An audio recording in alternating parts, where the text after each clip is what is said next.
contribuir e colaborar com a casa, não é? Vamos então fazer a leitura da mensagem. Hoje uma mensagem especial. Paulinho?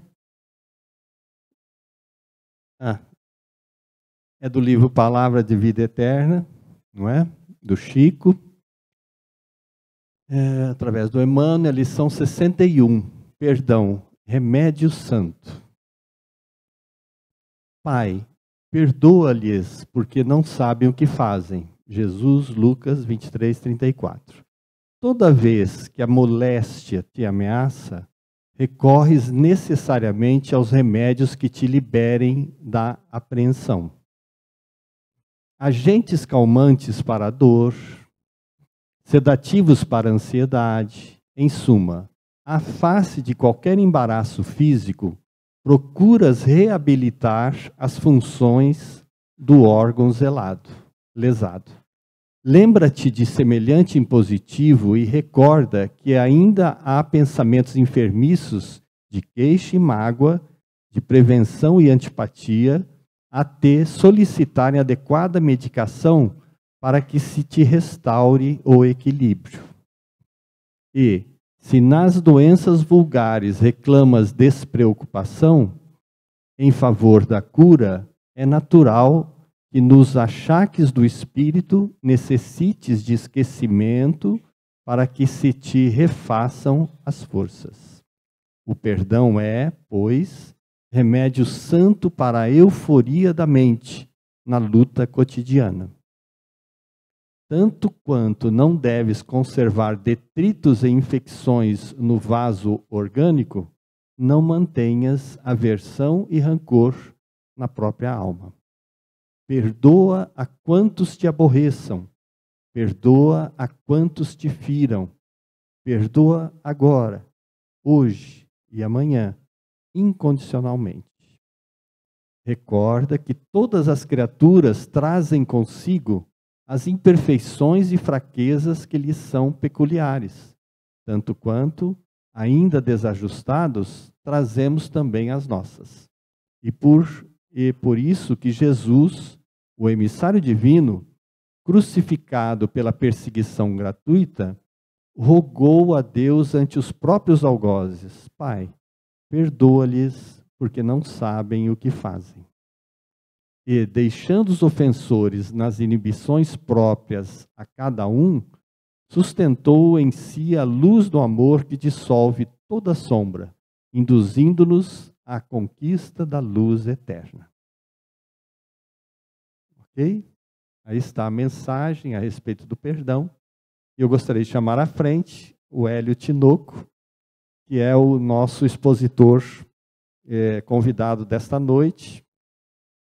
O Hélio é gente ligada ao movimento espírita nacional e faz excursões por todo canto, é um pesquisador espírita, estudioso, da cidade de Vila Velha, do lado de Vitória do Espírito Santo, não é?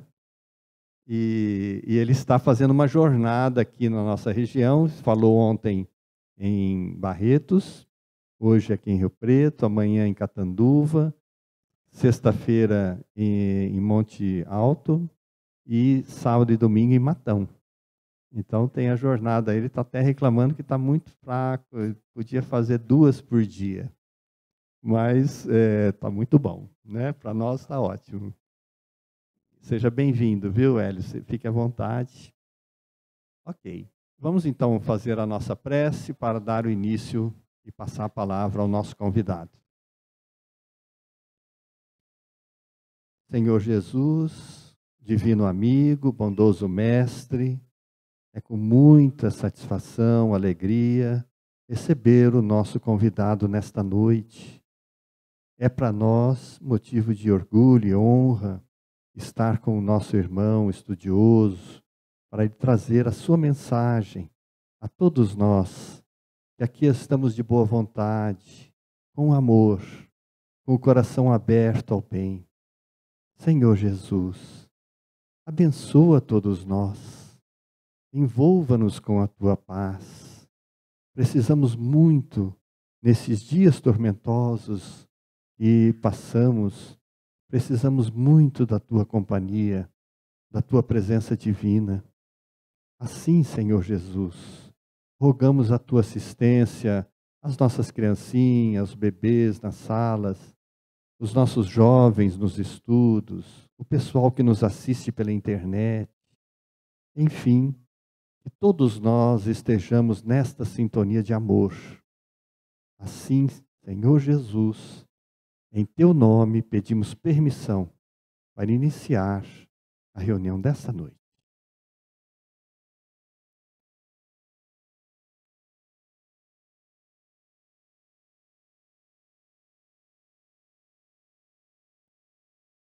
Queridos irmãos, queridas irmãs, aqui da Associação Espírita Allan Kardec, queridos companheiros que nos assistem pela transmissão através da internet, nossos queridos que estão lá na sala dos passes também acompanhando pelo telão, não é? E especialmente aqueles que vêm hoje pela primeira vez. Alguém hoje vindo a uma casa espírita pela primeira vez? Por favor, levantar o braço para mim. Somos todos espíritas, então? Então ficou fácil. Não é? Boa noite, meus irmãos. Boa noite. Que bom, não é? Que bom que nós podemos tirar um dia, um momento do nosso dia, para nos reunirmos em torno da mesa do Evangelho do Cristo, para repensar os nossos conceitos.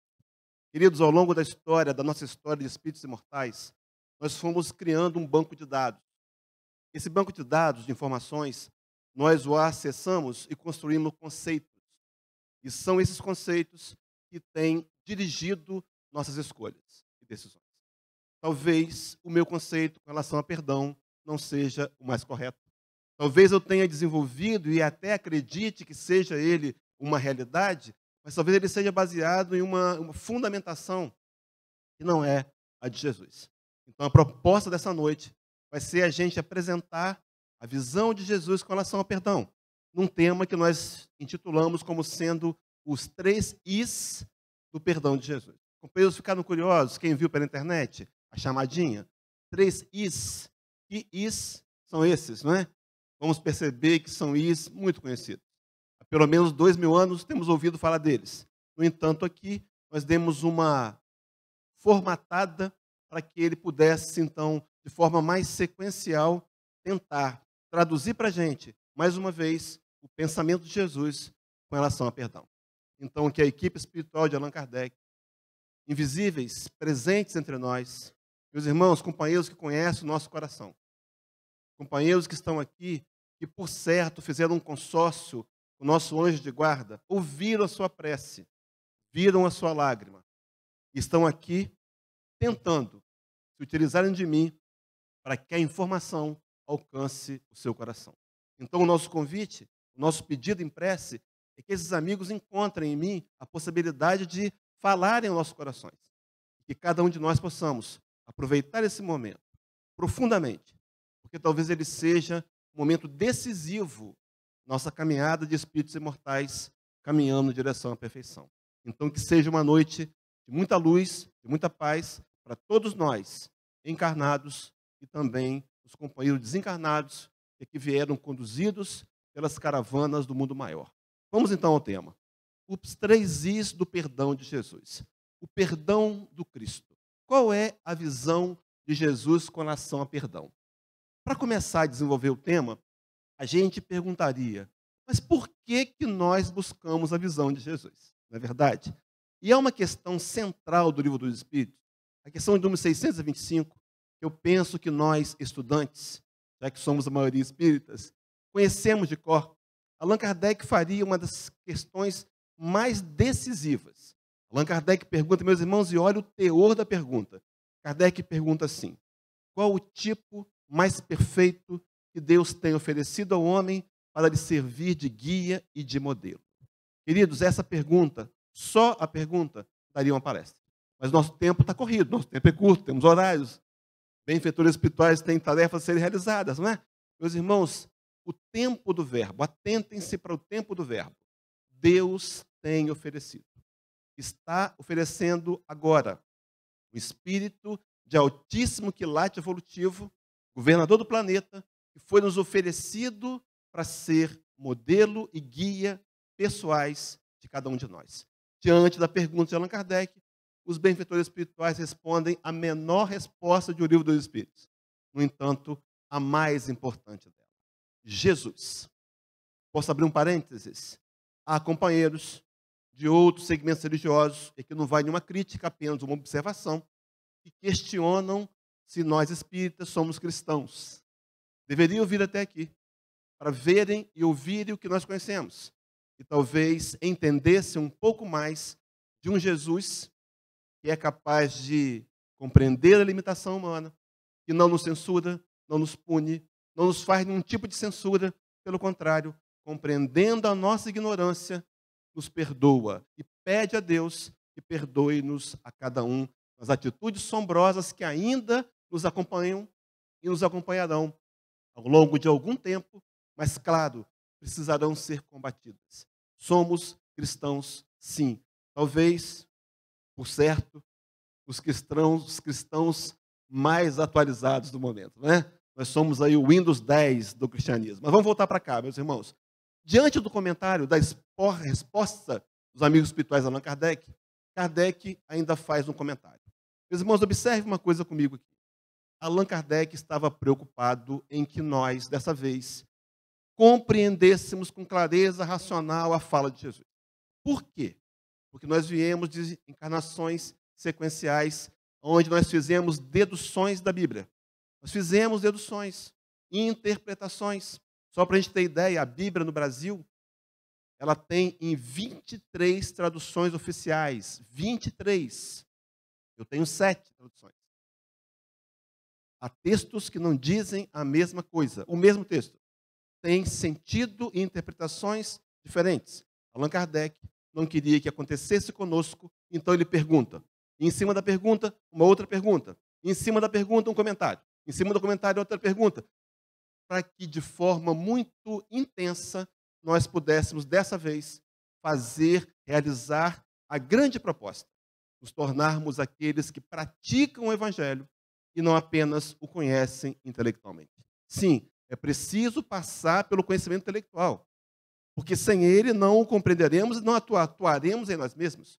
Mas a finalidade pela qual estudamos é tentar, a duras penas, com esforço desdobrado, aplicar o Evangelho à vida. Então Kardec faz um comentário. E o comentário é: para o homem, Jesus constitui o tipo da perfeição moral a que a humanidade pode aspirar na Terra.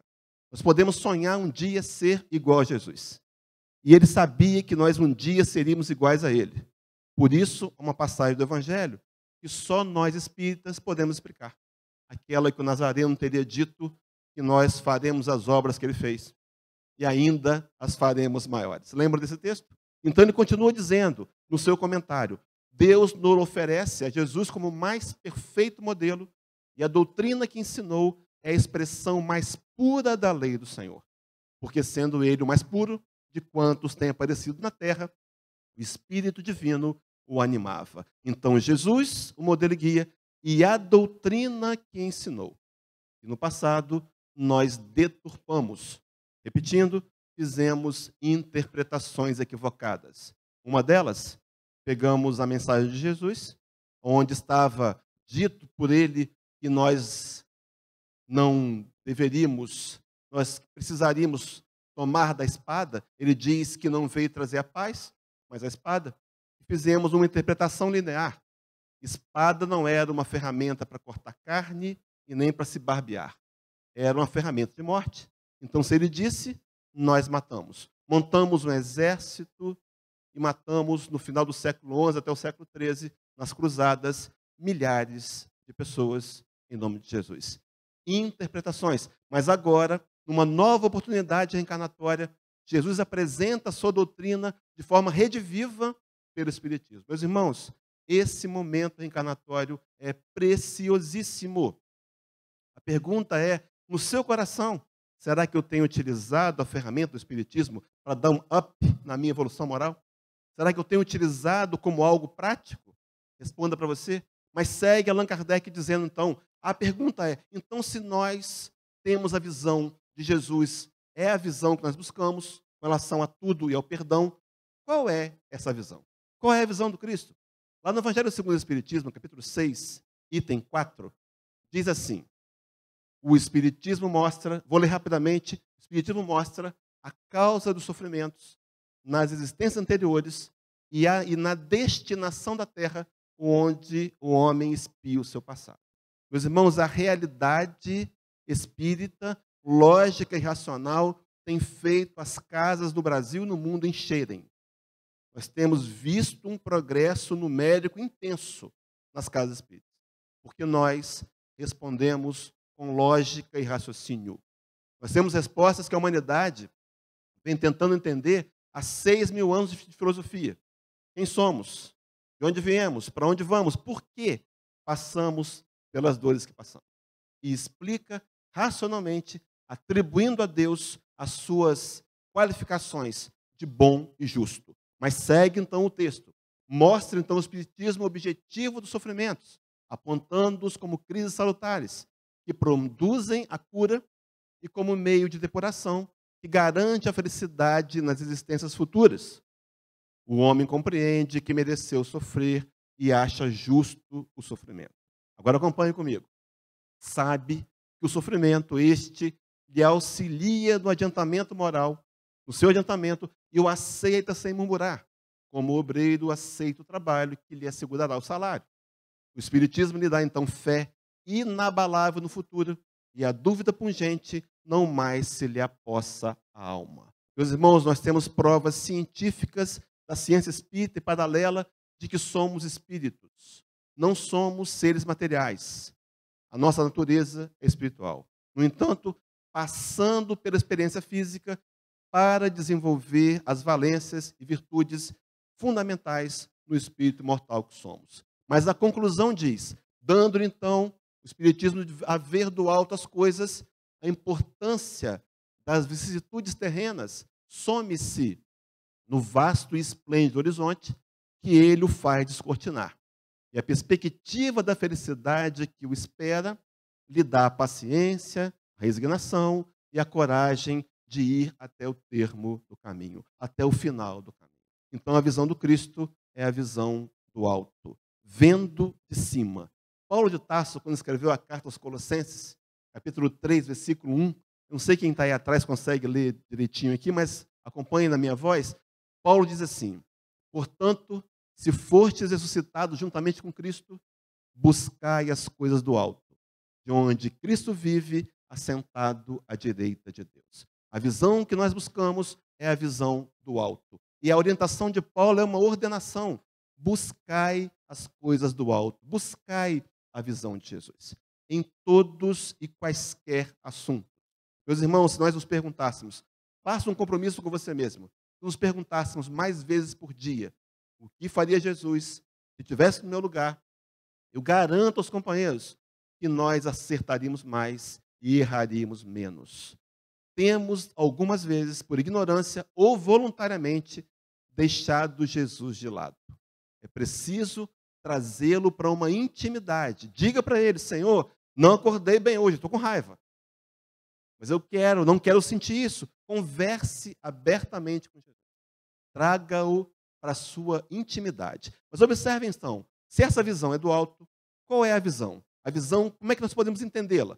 Mateus capítulo 3, versículo 2, a gente vai encontrar o texto, a primeira mensagem de Jesus, o primeiro sermão de Jesus. Aquele que ele saiu pela Judéia fazendo, era a repetição do discurso de João Batista, seu primo.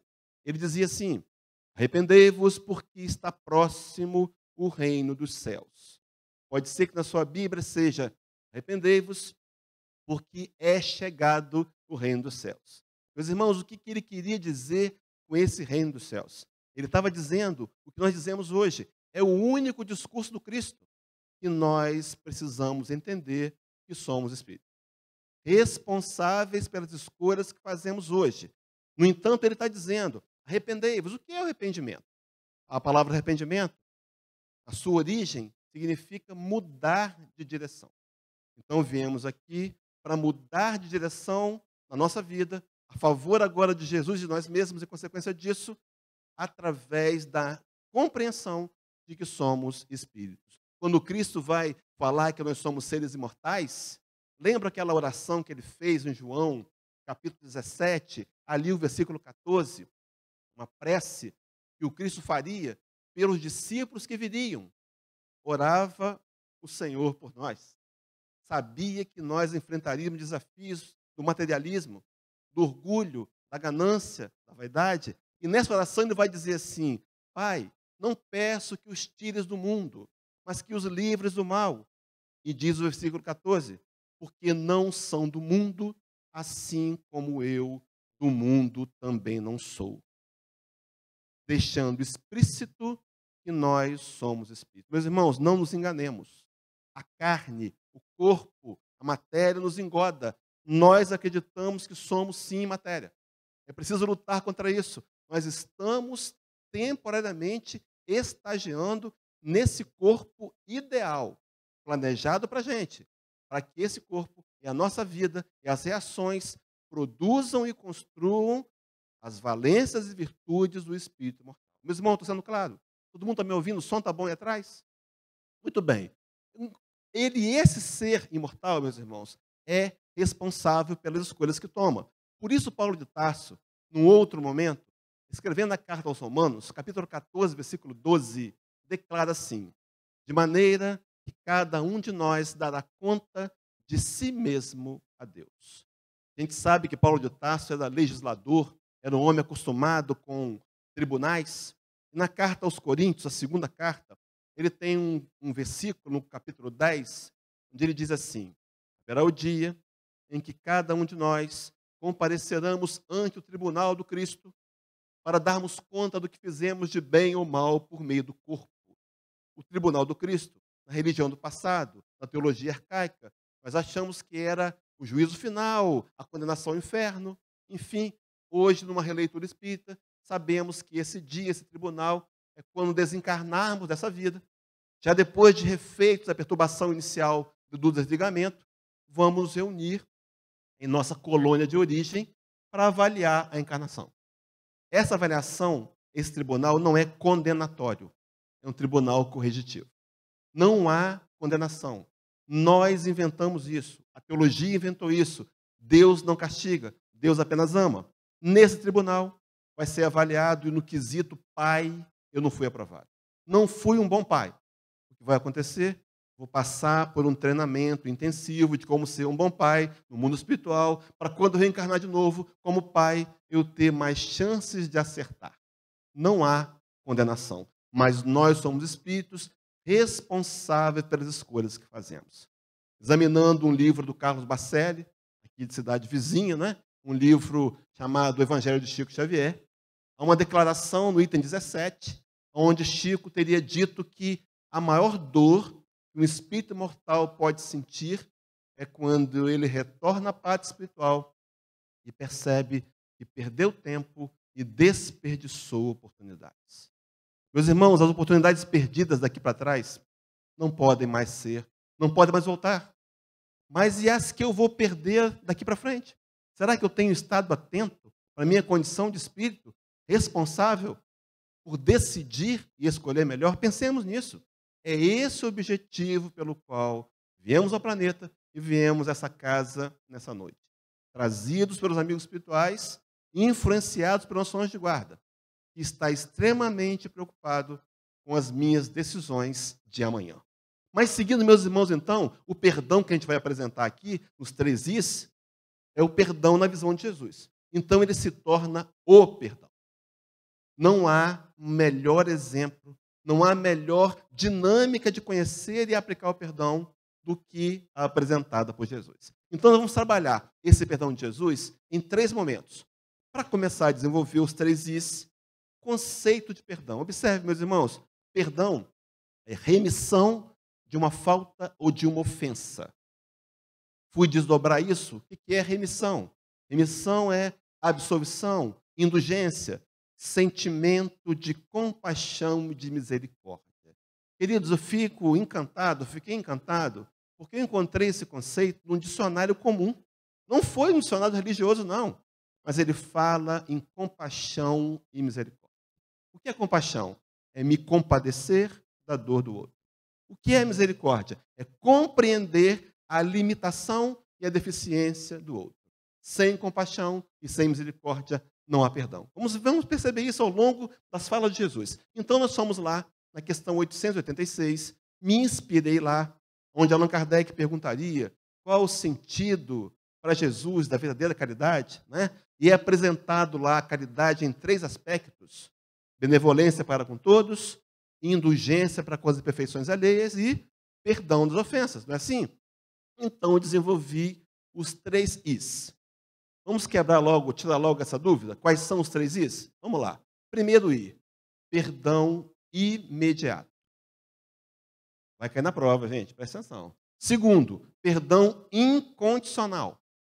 E o terceiro I, perdão imparcial. Novo isso? Não. Talvez hoje eu esteja tendo a oportunidade de ouvir de novo para tomar uma decisão diferente no meu coração. Vou trabalhar cada um deles. Primeiro, começar pelo imediato. O texto para trabalhar perdão imediato, inicial, Sermão da Montanha, capítulo 5, versículo 25 e 26. Já lemos inúmeras vezes. Palavras de Jesus. Concilia-te depressa com teu adversário enquanto estás no caminho com ele, para que não aconteça que o adversário te entregue ao juiz e o juiz te entregue ao oficial e te encerrem na prisão. Te encerrem na prisão. Meus irmãos, o que é depressa? Depressa, o dicionário diz que depressa é com pressa, rapidamente, em pouco tempo, em breve, sem demora.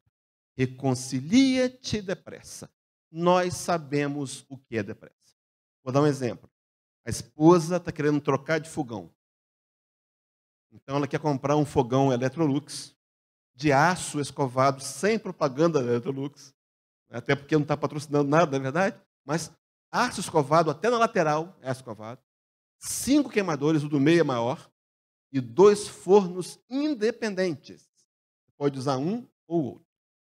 O marido está na cozinha, tomando um copo d'água, ela está vendo televisão, e passa a propaganda do fogão. E ela diz assim: meu amor, vem aqui depressa ver o fogão que eu quero. Ele tem que largar o copo no ar, e está uma flecha para ver os últimos 9 segundos. Nós sabemos o que é depressa. Por que, meus irmãos, estamos protelando? E por que o Cristo nos convidou a um perdão imediato? Meus irmãos, tem um sentido. Porque se nós não compreendêssemos esse sentido, nós vamos ser encerrados na prisão. Mas que prisão é essa? Allan Kardec, o codificador, no Evangelho segundo o Espiritismo, capítulo 10, itens 5 e 6, vai ser explícito em dizer que essa prisão é o corpo físico, o corpo material, o espírito livre, preso num corpo, até um dia poder olhar em todos e quaisquer olhos sem nenhuma ponta de mágoa. Será que eu não estou? Será que eu estou usando a minha encarnação para diluir, para dirimir os conflitos, meus irmãos? Os nós do passado que eu criei, transformá-los em laço? Ou eu estou resistindo ainda em nome do orgulho e da vaidade? Nosso conflito há quase 2000 anos é, de um lado, o império do orgulho, da vaidade e do egoísmo. Do outro lado, o evangelho desafiador. Meus irmãos, quem disse que ser espírita era fácil? Não viemos a essa casa porque ouvimos um carrinho de propaganda passando na rua dizendo: venha para o espiritismo e seus problemas serão resolvidos. Espiritismo da Organização Tabajaras, né? Não foi. Fomos convidados para olhar para nós mesmos com honestidade e admitir falhas, admitir sombras, e não nos denegrir por isso, mas trabalhar por vencê-las. Então ele está dizendo: a prisão é o corpo material, a prisão é a necessidade da encarnação. Versículo 26, para fechar o raciocínio, Jesus vai dizer assim: e não em verdade te digo que de nenhuma maneira sairás dali enquanto não pagares o último ceitil. Não tem manobras, não tem jeitinho, não. Enquanto eu não quitar o meu débito com a lei, eu vou precisar encarnar para construir no meu coração o homem-luz, o homem que ama, que entende, compreende, que tem piedade e misericórdia, valências que eu preciso construir nesse meu momento agora, nessa encarnação. Foi por isso que eu vim aqui. Meus irmãos, eu não sei se os companheiros estão sabendo, mas a população do planeta de encarnados e desencarnados está em torno de 30 bilhões. Vocês conhecem esse número, sabe de onde vem? Um grupo de companheiros ousados pegaram o livro Roteiro de 1952, de Emmanuel, e lá tem dizendo a população do orbe. Em 52, aplicaram fórmulas matemáticas, chegaram à conclusão que no planeta somos 30 bilhões. Está certo ou errado, eu não sei, mas Divaldo Franco está usando, eu também posso usar. Né? Se somos 30 bilhões e somos 7,4 encarnados, tem 23, né? 22,6 bilhões desencarnados. Eu não sei como é que você conseguiu essa vaga, nem eu. Mas nós fizemos, nós prometemos, insistimos, pedimos, conseguimos a vaguinha. E a gente esquece. Eu sou um ser material, tenho que aproveitar a matéria. Meus irmãos, nós vamos nos decepcionar de novo no retorno. Entenda que você é um espírito. Então ele está dizendo, se enquanto não pagar o último centil, não adiantam manobras. Ainda no Evangelho segundo o Espiritismo, capítulo 10, item 5 e 6, Kardec vai dizer assim, não sairás de lá interpretando para a gente o que nós não sabíamos interpretar na Bíblia convencional. Estão percebendo, meus irmãos, a importância do Espiritismo? Falei muito rápido? Minha mulher fala que eu falo muito rápido. Ela está me implicando comigo, né? Mas vamos voltar para cá. Não sairás da prisão enquanto não houverdes pago até o último centavo, isto é, enquanto não houverdes satisfeito completamente a justiça de Deus. Interessante que quando você pensa em Deus, em justiça de Deus, nós temos que acessar de novo nosso banco de conhecimentos, porque a nossa crença em Deus pode estar comprometida se o meu conceito não é o conceito espírita. Porque nós entendemos, espíritas, que Deus é o Deus que João Evangelista, no capítulo 4 da sua carta, versículo 8, no final, vai dizer que Deus é amor. Deus é amor, meus irmãos. Deus não pune e não castiga. Mas então, como é que eu estou passando pelas situações tão difíceis? Nós estamos colhendo o que semeamos. Deus não tem nada a ver com isso. Deus apenas cria espíritos, leis, planetas. Quanto mais eu me afinizo com a lei de Deus e a aplico à minha vida, eu encontro paz e felicidade. Quanto mais me afasto das leis, eu encontro inquietude e infelicidade. Escolhas. Nós podemos escolher manter no coração o rancor. Podemos. Somos seres livres, temos liberdade. Mas como diz Pablo Neruda, famoso escritor chileno, nós somos livres para fazer escolhas, mas escravos das consequências. O rancor ou o perdão? Vamos avançar, meus irmãos. Então, olha só, esse perdão já é aquele perdão que precisa ser exercitado agora. Nesse perdão já, Chico Xavier tem uma frase que nos deixou, que diz assim, ninguém pode voltar atrás e fazer um novo começo, mas qualquer um pode recomeçar agora e fazer um novo fim. Nós podemos tomar uma nova postura agora, sentado na cadeira e saindo daqui tomando uma atitude de perdão, escrevendo um e-mail ou ligando para um companheiro, esse que você se lembrou agora, para fazer reparações. Meus irmãos, Jesus sabia disso, sabia que o perdão imediato, ele ia eliminar resíduos antideletérios, ele ia servir como um escudo anti-mágoas. Meus irmãos, nós estamos morrendo fisicamente adoecidos porque não perdoamos. William Shakespeare, famoso dramaturgo inglês, tem uma frase que diz que sentir ressentimentos é como tomar venenos e querer que o outro morra. Perdão imediato. Guardaram? Decoraram o primeiro I? Vamos ao segundo, então. Perdão incondicional. O que é algo incondicional? Vem de uma combinação, não é?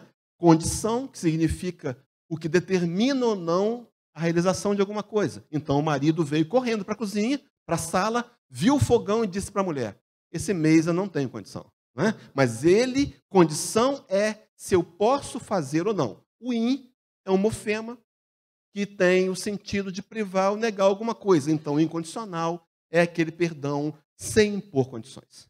O perdão que não impõe condições.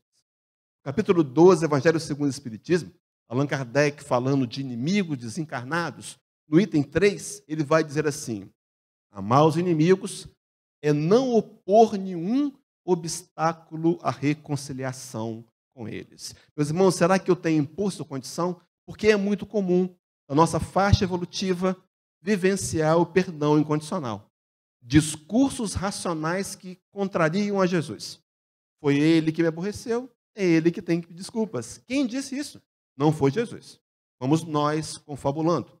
Então, muitas vezes, o meu raciocínio não está correto. Algumas vezes, eu quero que o outro haja. Olha, eu te perdoo, mas você tem que prometer, e vem a lista, que nunca mais vai fazer isso ou aquilo outro.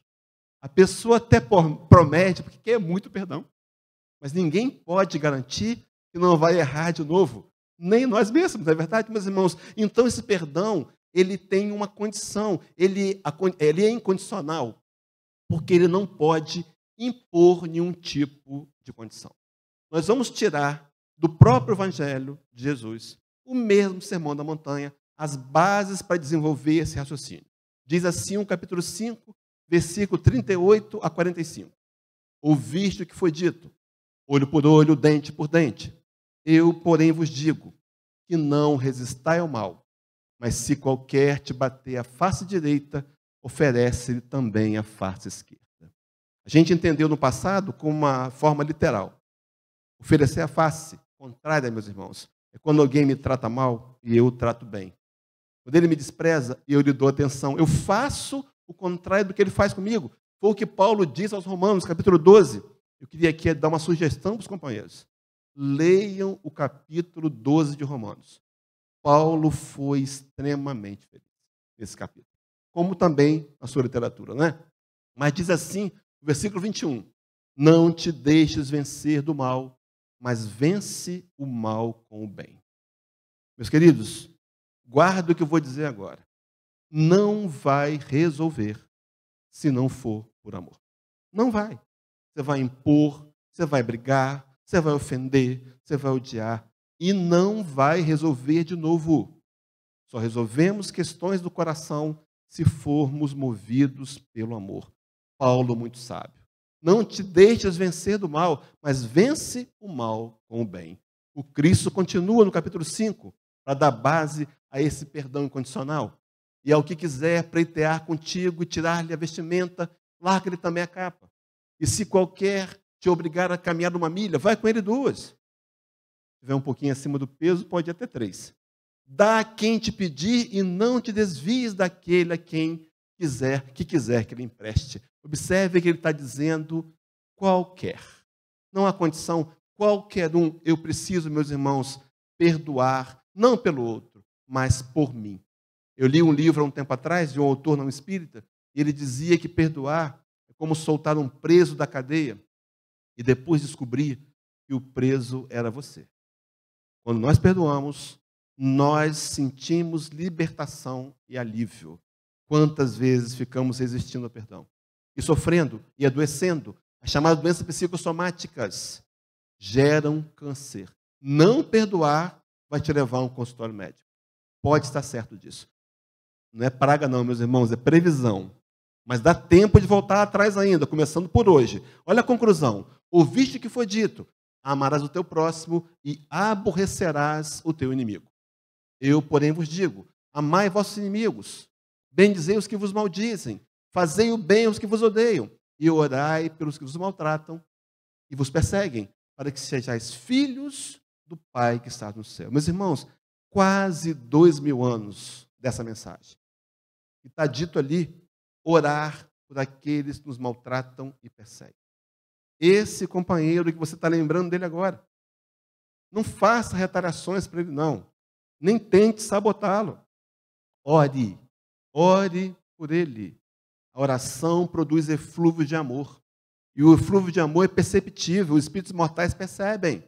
Costuma melhorar relacionamentos. Começar a orar pelo seu opositor ou adversário. Interessante que João de Andes tem uma frase deixada por Divaldo Franco, uma frase que é extremamente sublimada. Uma fala que deveria e veio de um benfeitor, uma benfeitora espiritual. Decorem essa frase. Diz assim: o mal que me faz mal não é o mal que as pessoas me fazem. O mal que me faz mal é o mal que eu faço para as pessoas. Deixem aos outros as consequências dos males que fazem. O nosso compromisso é com a gente mesmo. Coração que perdoa. Estão me compreendendo, companheiros? Eu comecei um pouquinho depois. Ninguém viu o que eu vi aqui. O dirigente fez assim com a mão. Qualquer palestrante fica feliz com isso. Mas não vou muito não, pode deixar. Vou passar só um pouquinho, só para completar. Meus irmãos, então vamos lá, vamos seguir. Então, o segundo, o perdão incondicional. O primeiro, perdão imediato. Segundo, incondicional. O terceiro tipo de perdão, perdão imparcial. Imparcial é aquilo que leva em conta a justiça, a equidade, que não entende ser justiça o mesmo conceito de igualdade. E esse perdão incondicional, esse perdão imparcial, ele tem uma condição. Vejam que coisa interessante. E a condição, Sermão do Monte, capítulo 6, versículo 14. Palavra de Jesus. Porque se perdoardes aos homens as suas ofensas, também vosso Pai Celeste vos perdoará. Meus irmãos, é um se, é uma condição. Deus perdoa sim, mas eu preciso perdoar o meu irmão. Ignorante, infeliz, que ainda age no mal, que ainda sente prazer em ofender. Esse companheiro está doente. A doença, a mesma nossa, num grau potencializado, orgulho e egoísmo. As grandes chagas da humanidade, segundo Allan Kardec. Mas avançando para a gente poder trabalhar o perdão imparcial, capítulo 12, Paulo aos Romanos, versículo 20, diz assim: portanto, se o teu inimigo tiver fome, dá-lhe de comer. Se tiver sede, dá-lhe de beber. Porque fazendo isso, amontoarás brasas de fogo sobre a sua cabeça. Uma linguagem judaica, né? A questão do receber o galardão, ou luzes, iluminações. Então, quando eu venço o paradigma de amar inimigos, eu estou obedecendo a lei de Jesus. Por isso que ele ensinou. Porque, meus irmãos, amar quem nos ama é mais ou menos fácil. Amar inimigos é desafiador.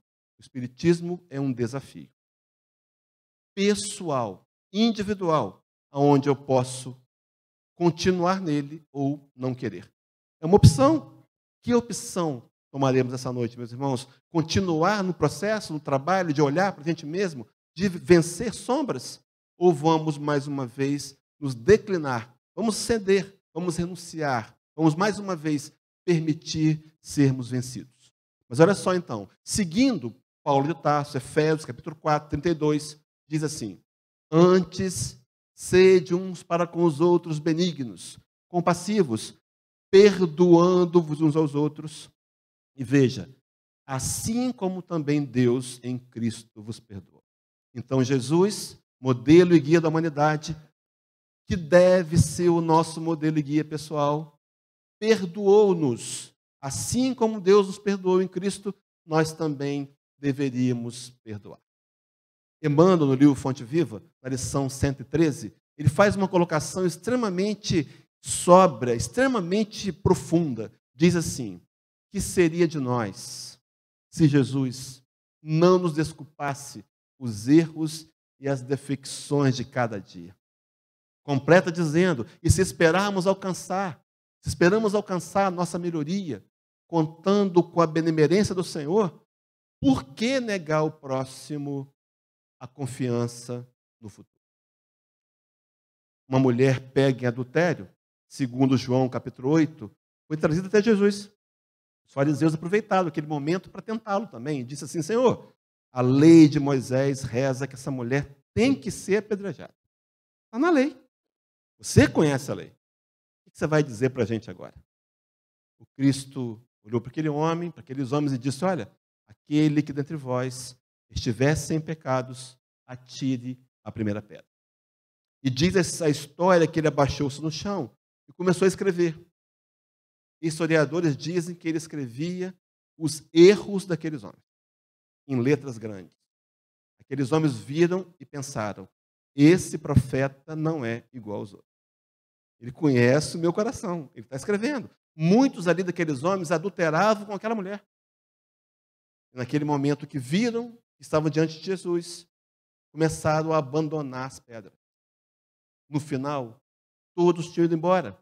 Restava Jesus e a mulher. E o Nazareno perguntou, mulher, onde estão os teus acusadores? Ela disse, Senhor, nenhum deles me condenou. E aquele que era puro e perfeito disse, nem eu te condeno.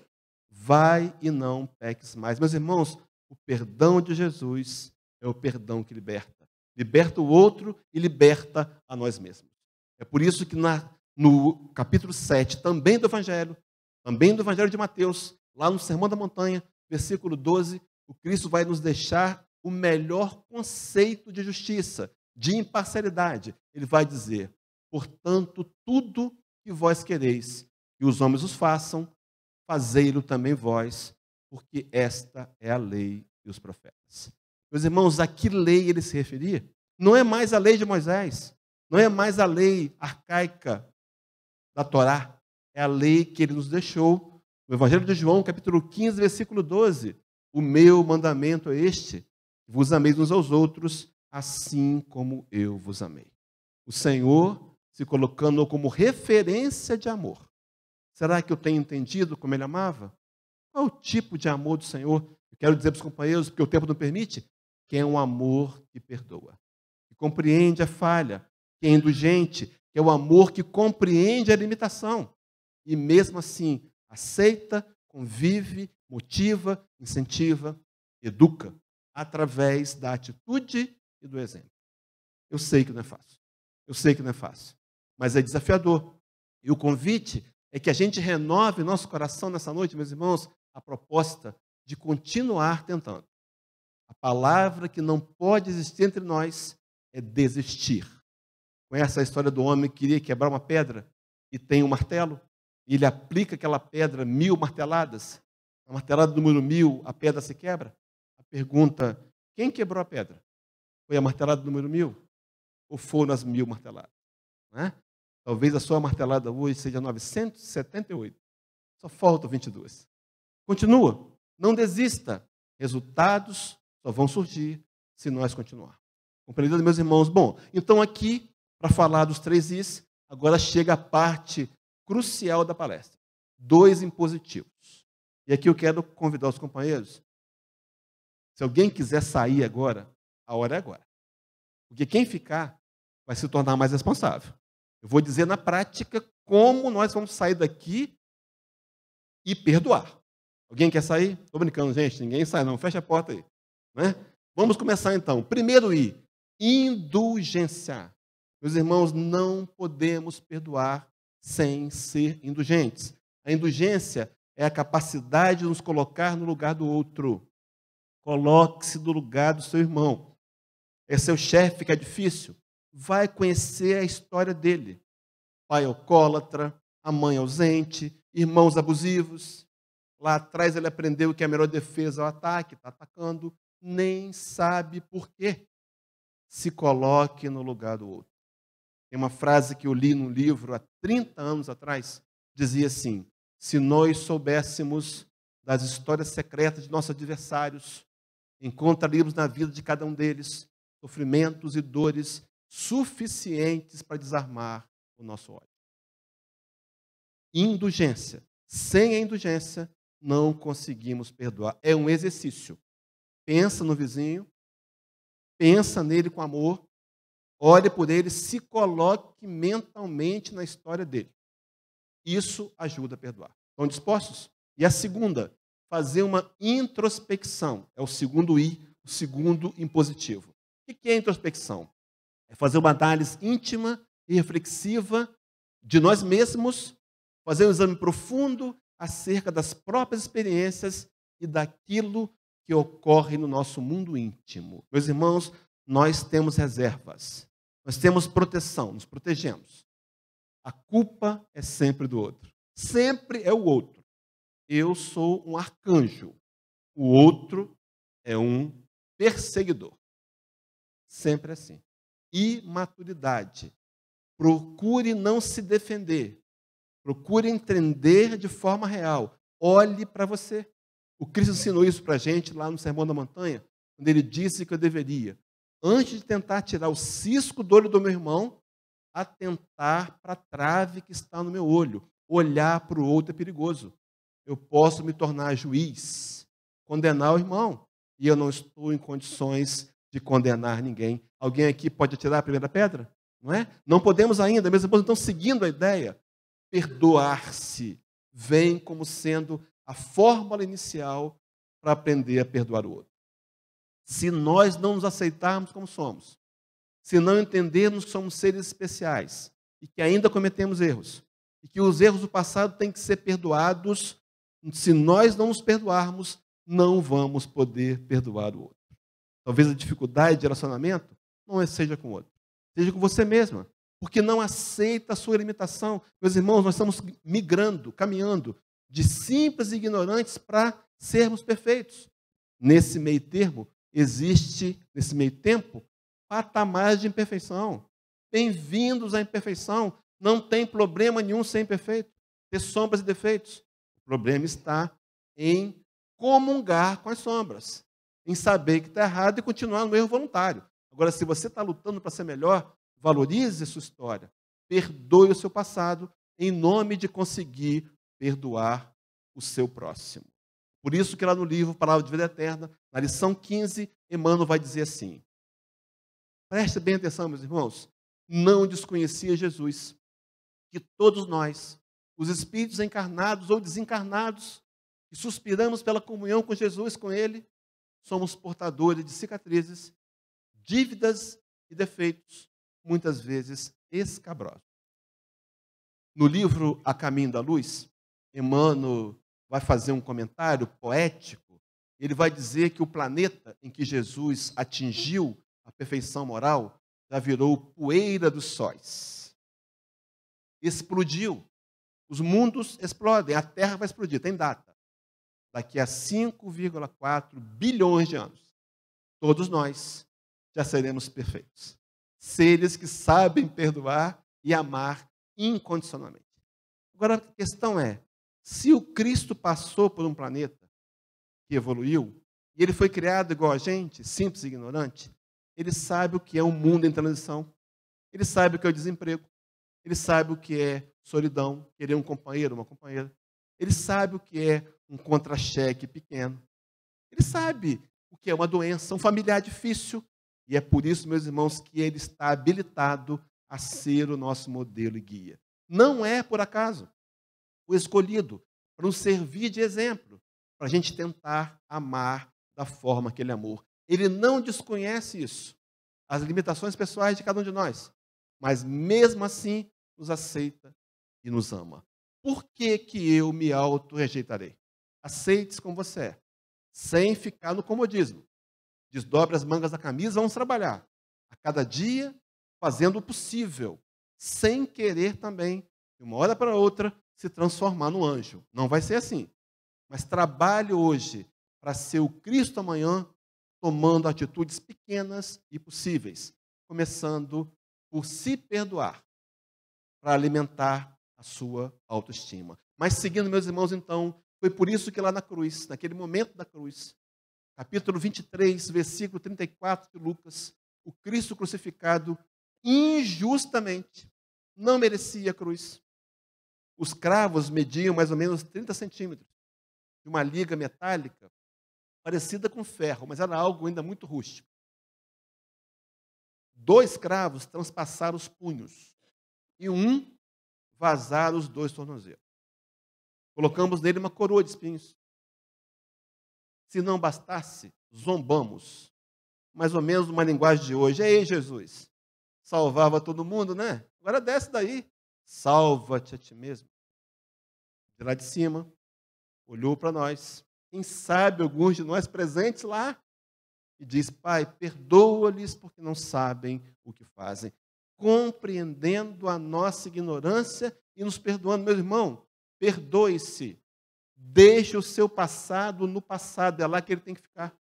Passado é para ser olhado pelo espelho retrovisor. Ele serve de referência, sim, mas não pode dirigir a sua vida hoje. Não dá para voltar atrás e fazer um novo começo.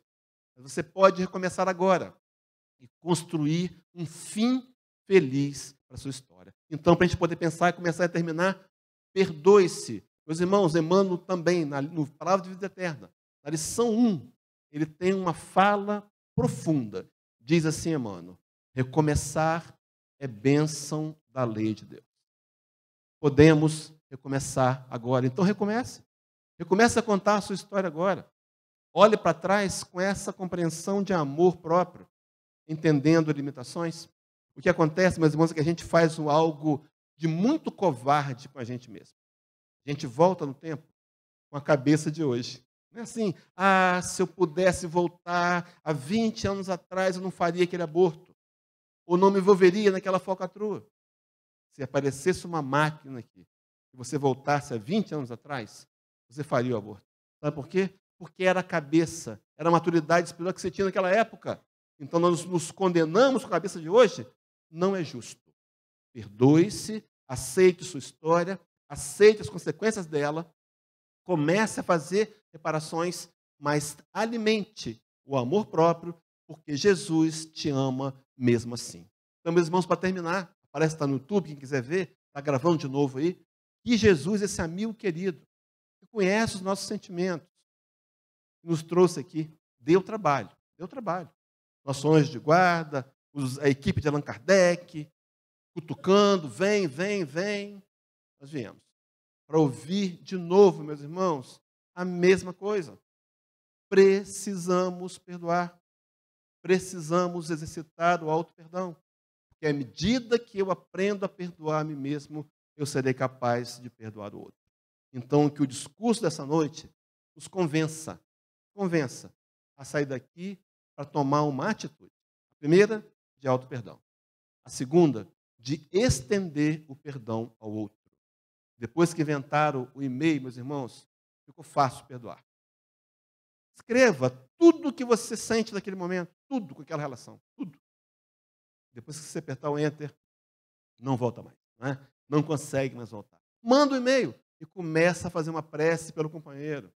Para que ele também, para que o anjo de guarda dele também o alimente de bons pensamentos durante a leitura. Experiencie fazer isso. E com certeza a nossa ação vai gerar perdão. E o perdão vai gerar paz e felicidade. E nós vamos conseguir nos aproximar um pouco mais do caráter de Jesus. Então que o Mestre nos abençoe e nos ampare. Muita paz, querido.